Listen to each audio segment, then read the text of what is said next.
முக்கியமான நபர் அப்படின்னா புஷி ஆனந்த். அவர் எந்த தொகுதியில் நிற்க போறாரு? டிவிக்கில் முக்கியமான நபர் வந்து விஜய். அதுக்கு அடுத்த இடத்துல புஷி ஆனந்த். புஷி ஆனந்த். அப்புறம் ஆதவ அர்ஜுனா 2 பேரும். ஆமாம், இவரும் ஒரு முக்கியமான ஒருத்தர் தான். ஓகே, இவர் வந்து டிவிக்கு ரொம்ப முக்கியமானது. ஆமாம், டிவிக்கு சார்பாக டி நகரில் போட்டியிட போறாருன்னு சொல்றாங்க. இவருக்கு வெற்றி வாய்ப்பு எப்படி இருக்கும்? அதாவது டி நகரை தேர்ந்தெடுத்தது உண்மையிலே ஒரு மிக ஆச்சரியமான ஒரு விஷயம். ஏன்னா டி நகர்னு எடுத்துட்டிங்கன்னு வச்சுங்களேன், அங்கே வந்து அவர் ஜே அன்பழகன், அப்புறம் டி நகர் சத்யா, டிஎம்கே ஏடிஎம்கே இப்படின்னு பயங்கர ஒரு பெரிய கோட்டை. திமுகவுடைய கோட்டையாக சார் இது? ஆமாம், திமுகவோட கோட்டையாக இருந்தது. ஏடிஎம்கே வந்து கோட்டையில் வந்து லேசாக ஓட்ட போட்டுச்சு. அப்புறம் எப்படி பார்த்தாலும் திமுக அதிமுக இவங்களை தாண்டி வேறு ஆட்கள் வர்றதுக்கான வாய்ப்பே இல்லை அப்படின்னு சொல்லலாம்.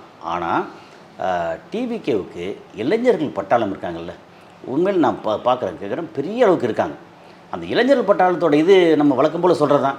ஒரு 18 வயசுலேருந்து 30 வயசு வரைக்கும் உள்ளவங்க வந்து எப்படி பார்த்தாலும் ஒரு 20% வரைக்கும் இருக்காங்க. அவங்கள பெரும்பான்மை வந்து டிவிக்கே ஓட்டு போடலாம். இப்போ புஷி ஆனந்த் எடுத்தாச்சுன்னா, புஷி ஆனந்த் வந்து அங்கே டிவிக்கே வந்து இன்செப்ஷன் எப்போ ஆரம்பித்ததோ அதுலேருந்து கூட இருக்கிறார் ஜெனரல் செக்ரட்டரியாக. ஆதவ அர்ஜுனா வந்து இடையில வந்து ஜாயின் பண்ணவர்.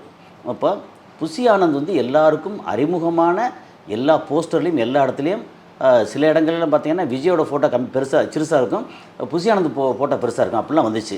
ஸோ புஷி ஆனந்த் ரொம்ப அறிமுகமான ஒருத்தர். சரி, ஆனால் அவர் சொந்த இடம் இது இல்லை. அவர் சொந்த தொகுதி பாண்டிச்சேரி.